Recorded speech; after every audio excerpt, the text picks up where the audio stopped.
nous sommes cette année-ci à la 36e édition de la marche des vocations, qui, je vous le rappelle, a pour but de récolter des fonds pour le financement de la formation, non seulement des études, mais de la formation globale de séminaristes. Un séminariste, c'est un étudiant en prêtrise. Les séminaristes vont traditionnellement, pour le diocèse de Port-Louis, à Nantes, en France, se former pendant 6 ans. Ce qui fait que le budget, vous le devinez, est assez conséquent.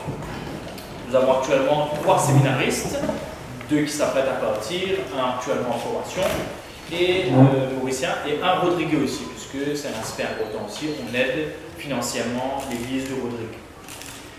Mais la marche de vocation n'est pas qu'un fundraising, mais aussi l'occasion pour l'église de rappeler aux fidèles, mais plus particulièrement aux jeunes, qu'ils ont leur place dans l'église et qu'ils ont une vocation, c'est-à-dire ils sont appelés par le Christ pour le suivre, pour donner leur talent, leur capacité, leur générosité, et pourquoi pas aussi consacrer leur vie, comme Judège va le faire bientôt, dans la prêtrise. Donc c'est une occasion d'allier l'aspect financier, d'éveiller la conscience des fidèles sur l'aspect financier qui est important pour la suite de la mission, la formation de futurs prêtres, mais aussi sur le fait que les jeunes sont encore aujourd'hui appelés à suivre le Christ, pourquoi pas comme prêtre. Donc c'est pourquoi cette année-ci on a voulu faire coïncider la marche des vocations et l'ordination de Judège pour faire davantage prendre conscience aux fidèles qu'ils, en finançant, en marchant, en montrant leur solidarité, au bout de cette marche, on pourrait dire il y a un prêtre qui nous est donné à l'Église.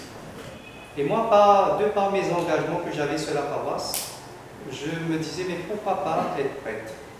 J'étais vraiment attiré en voyant les prêtres heureux, qui étaient vraiment joyeux, comme je vous ai dit tout à l'heure. Le père Souchon, il était vraiment un prêtre rassembleur. Aussi le père Jean Bongelard, vraiment dans le social, il était vraiment pour le combat. Vraiment. Et après, voir les prêtres qui sont heureux. J'ai dit pourquoi pas. Et c'est à partir de là que je me suis engagé. J'ai dit pourquoi pas être prêtre diocésain pour servir mon pays comme j'aime bien mon pays. Pourquoi pas servir mon pays? Et là, j'ai commencé le GDR après quelques années aussi au foyer La Source. Et en 2011, et là, je suis parti à Nantes pour 6 ans de formation, donc 2 ans de philosophie. Et ensuite 3 ans de théologie et 1 année diaconale. J'ai été ordonné l'année dernière à Nantes.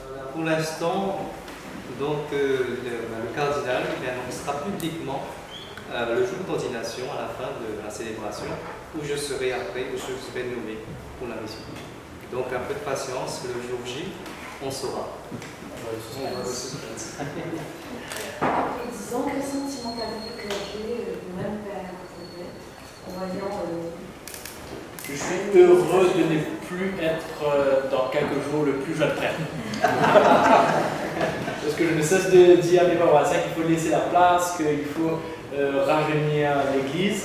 Et donc on se réjouit, comme j'ai dit, de la venue de Judège. On espère que ça va faire boule de neige, même si c'est une expression très mauricienne, n'est-ce pas? Mais que d'autres jeunes, et je sens qu'il y a beaucoup de jeunes qui ont de la générosité, qui se posent des questions et qui méritent vraiment d'être accompagnés dans ce cheminement.